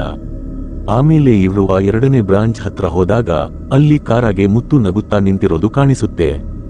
ಕಾರಾಗೆ ತಕ್ಷಣ ಅರ್ಥ ಆಗುತ್ತೆ, ಮುತ್ತು ಬೇರೆ ಯಾವುದೋ ಗ್ಯಾಂಗ್ ಕೈಯಲ್ಲಿ ಬ್ಯಾಂಕ್ ಲೂಟಿ ಮಾಡಿಸಿದ್ದಾನೆ, ಆಮೇಲೆ ಆ ಎಲ್ಲಾ ಬ್ಲೇಮ್ ಕಾರಾನ ಗ್ಯಾಂಗ್ ಮೇಲೆ ಹಾಕಿದ್ದಾನೆ ಅಂತ.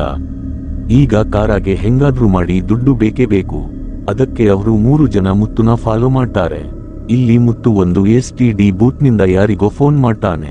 ಆಮೇಲೆ ಮುತ್ತು ಅಲ್ಲಿಂದ ಹೋದ ತಕ್ಷಣ ಕಾರಾ ಅದೇ ಬೂತ್ಗೆ ಹೋಗಿ ರಿಡಯಲ್ ಮಾಡ್ತಾನೆ. ಅವಾಗ ಆ ಫೋನ್ ಯಾವುದೋ ಲಾಡ್ಜ್ಗೆ ಹೋಗಿದ್ದು ಅಂತ ಗೊತ್ತಾಗುತ್ತೆ. ಕಾರಾ ಮತ್ತು ಮುರುಗೇಶನ್ ಆ ಲಾಡ್ಜ್ನಲ್ಲಿ ರೂಮ್ ತಗೊಳ್ಳೋ ನೆಪದಲ್ಲಿ ಒಳಗಡೆ ನುಗ್ಗಿ ತಲಾಶ್ ಮಾಡೋಕೆ ಶುರು ಮಾಡ್ತಾರೆ. ಆ ಲಾಡ್ಜ್ ಹಿಂದೆ ಒಂದು ಸೀಕ್ರೆಟ್ ಹೆಂಡದ ಅಡ್ಡ ಇರುತ್ತೆ, ಅಲ್ಲಿ ಜನ ಜೂಜಾಡ್ತಾ ಇರ್ತಾರೆ.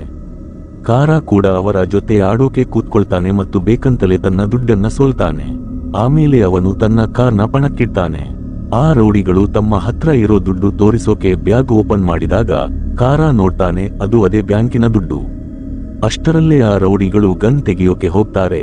ತಕ್ಷಣ ಕಾರಾ ಅವರ ಮೇಲೆ ಮುಗಿಬೀಳ್ತಾನೆ. ಅಲ್ಲಿ ಸಖತ್ ಫೈಟಿಂಗ್ ಆಗುತ್ತೆ. ಆ ಗಲಾಟೆಯಲ್ಲಿ ಒಬ್ಬ ರೌಡಿ ಮುರುಗೇಶನ್ ಹೊಟ್ಟೆಗೆ ಚಾಕು ಹಾಕ್ಬಿಡ್ತಾನೆ. ಇತ್ತ ಕಾರಾಗೂ ಸೀರಿಯಸ್ ಆಗಿ ಪೆಟ್ಟಾಗುತ್ತೆ. ಇದೇ ಚಾನ್ಸ್ ಯೂಸ್ ಮಾಡ್ಕೊಂಡು ಆ ರೌಡಿಗಳು ದುಡ್ಡು ತಗೊಂಡು ಎಸ್ಕೇಪ್ ಆಗ್ತಾರೆ. ಅವಾಗ ಕಾರಾ ಗಾಯ ಆಗಿರೋ ಸ್ಥಿತಿಯಲ್ಲೇ ಮುರುಗೇಶನ್ನ ಕರ್ಕೊಂಡು ಅದೇ ಆಯುಧ ಮಾಡುವವನ ಹತ್ರ ಹೋಗ್ತಾನೆ, ಯಾಕಂದ್ರೆ ಅವನು ಸೀಕ್ರೆಟ್ ಆಗಿ ಟ್ರೀಟ್ಮೆಂಟ್ ಕೂಡ ಮಾಡ್ತಾ ಇರ್ತಾನೆ. ಅಲ್ಲಿಂದನೇ ಕಾರಾ ಮುತ್ತುಗೆ ಫೋನ್ ಮಾಡಿ ಸೋಲನ್ನ ಒಪ್ಕೊಂಡು, ನಾನು ನಿನ್ನ ಜೊತೆ ಕೆಲಸ ಮಾಡೋಕೆ ರೆಡಿ ಇದ್ದೀನಿ ಅಂತ ಹೇಳ್ತಾನೆ. ಆದ್ರೆ ಮುತ್ತು ಈಗ ತನ್ನ ಅಸಲಿ ಬುದ್ಧಿ ತೋರಿಸ್ತಾನೆ. ಅವನು, ಈಗ ನನಗೆ ನಿನ್ನ ಅವಶ್ಯಕತೆನೇ ಇಲ್ಲ, ಇನ್ಮೇಲೆ ಈ ಸಿಟಿಯಲ್ಲಿ ಯಾವ್ದೇ ದರೋಡೆ ನಡೆದ್ರೂ ಅದು ನಿನ್ನ ಹೆಸರಲ್ಲೇ ರಿಜಿಸ್ಟರ್ ಆಗುತ್ತೆ, ಯಾಕಂದ್ರೆ ಕಳ್ಳರ ಲಿಸ್ಟ್ನಲ್ಲಿ ನಿನ್ನ ಹೆಸರು ಸಿಕ್ಕಾಪಟ್ಟೆ ಮೇಲಿದೆ ಅಂತ ಹೇಳ್ತಾನೆ. ಇದನ್ನ ಕೇಳಿ ಕಾರಾ ಬೇಸರದಿಂದ ಮನೆಗೆ ವಾಪಸ್ ಬರ್ತಾನೆ. ಮನೆಗೆ ಬಂದ್ರೆ ಅಲ್ಲಿ ಸ್ಯಾಲಿ ಅವನ ಮೇಲೆ ಸಿಕ್ಕಾಪಟ್ಟೆ ರೇಗಾಡ್ತಾ ಇರ್ತಾಳೆ, ಯಾಕಂದ್ರೆ ಕಾಶಿ ಅವಳಿಗೆ ಎಲ್ಲಾ ಸತ್ಯ ಹೇಳಿಬಿಟ್ಟಿರ್ತಾನೆ. ಸ್ಯಾಲಿ ಅಳ್ತಾ ಅಳ್ತಾ ನೀನು ನಿನ್ನ ಪ್ರಾಮಿಸ್ ಬ್ರೇಕ್ ಮಾಡ್ದೆ ಅಂತ ಹೇಳ್ತಾಳೆ. ಇದೇ ಜಗಳದ ಮಧ್ಯೆ ಒಂದು ವಿಷಯ ಗೊತ್ತಾಗುತ್ತೆ, ಸ್ಯಾಲಿ ಪ್ರೆಗ್ನೆಂಟ್ ಇದ್ದಾಳೆ ಅಂತ. ಇದನ್ನ ಕೇಳಿ ಕಾರಾ ಪೂರ್ತಿ ಅಪ್ಸೆಟ್ ಆಗ್ಬಿಡ್ತಾನೆ. ಮಾರನೇ ದಿನ ಬೆಳಗ್ಗೆ ಅವನು ತನ್ನ ಅಮ್ಮನ ಹತ್ರ ಜೋರಾಗಿ ಅಳ್ತಾ ಎಲ್ಲಾ ಸತ್ಯ ಒಪ್ಕೊಳ್ತಾನೆ. ಬ್ಯಾಂಕ್ ದುಡ್ಡು ರೆಡಿ ಮಾಡೋಕೆ ತನ್ನಿಂದ ಆಗ್ಲಿಲ್ಲ, ಇನ್ಮೇಲೆ ಅಪ್ಪನನ್ನ ಅವರದ್ದೇ ಜಮೀನಿನಲ್ಲಿ ಮಣ್ಣು ಮಾಡೋಕೆ ಇವರು ಬಿಡಲ್ಲ ಅಂತ. ಅದರ ಜೊತೆಗೆ ತಾನು ಆ ಟೈಮ್ನಲ್ಲಿ ಅಪ್ಪನನ್ನ ನೋಡೋಕೆ ಯಾಕೆ ಬಂದಿದ್ದೆ ಅನ್ನೋದನ್ನ ಕೂಡ ಹೇಳ್ತಾನೆ.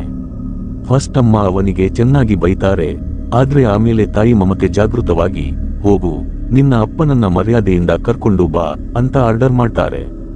ಅಲ್ಲಿಂದ ಏನಾದ್ರೂ ಮಾಡ್ಲೇಬೇಕು ಅಂತ ಕಾರಾ ಮತ್ತೆ ಆ ಆಯುಧ ಮಾಡುವವನ ಹತ್ರ ಹೋಗ್ತಾನೆ. ಆ ಡೀಲರ್ ಕಾಶಿಗೆ ಒಂದು ಡ್ಯೂಪ್ಲಿಕೇಟ್ ಗನ್ ಅನ್ನ ಯಾವುದೋ ಶೂಟಿಂಗ್ ಸೆಟ್ಗೆ ಡೆಲಿವರಿ ಮಾಡೋಕೆ ಕೊಟ್ಟಿರ್ತಾನೆ.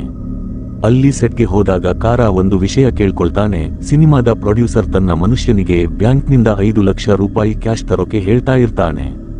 ಇದನ್ನ ಕೇಳಿದ ತಕ್ಷಣ ಕಾರಾನ ತಲೆಯಲ್ಲಿ ಐಡಿಯಾ ಬರುತ್ತೆ. ಬ್ಯಾಂಕ್ ಒಳಗಡೆ ಹೋಗಿ ಕದಿಯೋದಕ್ಕಿಂತ ಬ್ಯಾಂಕ್ನಿಂದ ಬೇರೆ ಬ್ರಾಂಚ್ಗೆ ಹೋಗೋ ಕ್ಯಾಶ್ ವ್ಯಾನ್ ಲೂಟಿ ಮಾಡೋದು ಈಸಿ ಅಂತ ಅವನಿಗೆ ಅರ್ಥ ಆಗುತ್ತೆ. ಅದಕ್ಕೆ ಅವನು ಆ ವ್ಯಾನ್ನ ಫಾಲೋ ಮಾಡ್ತಾನೆ. ಗನ್ ತೋರಿಸಿ ಹೆದರಿಸಿ ಅದರಲ್ಲಿದ್ದ ದುಡ್ಡನ್ನ ಲೂಟಿ ಮಾಡ್ತಾನೆ. ಆದ್ರೆ ದುಡ್ಡು ತಗೊಂಡು ಓಡಿ ಹೋಗುವಾಗ ಮಧ್ಯ ದಾರಿಲಿ ಅವನ ಗಾಡಿ ರಿಪೇರಿಗೆ ಬರುತ್ತೆ. ಅವಾಗ ಅಲ್ಲಿಂದ ಹೋಗುವಾಗ ಅವನು ಪಕ್ಕದಲ್ಲೇ ಇರೋ ಒಂದು ಗುಡಿಸಲಿಗೆ ಹೋಗ್ತಾನೆ. ಅಲ್ಲಿ ಡೋರ್ ಓಪನ್ ಮಾಡಿದ್ರೆ ಎದುರುಗಡೆ ಅದೇ ಮುದುಕ ನಿಂತಿರ್ತಾನೆ. ಯಾರು ಕಾರಾನ ಅಪ್ಪನ ಬೆಸ್ಟ್ ಫ್ರೆಂಡ್ ಆಗಿದ್ನೋ ಅವನು. ಮಾತಾಡ್ತಾ ಆ ಮುದುಕ ತನ್ನ ಕಷ್ಟ ಹೇಳ್ಕೊಳ್ತಾನೆ. ಅವನ ಹೆಂಡತಿಗೆ ಹುಷಾರಿಲ್ಲ, ಟ್ರೀಟ್ಮೆಂಟ್ಗೆ ದುಡ್ಡಿಲ್ಲ ಅಂತ.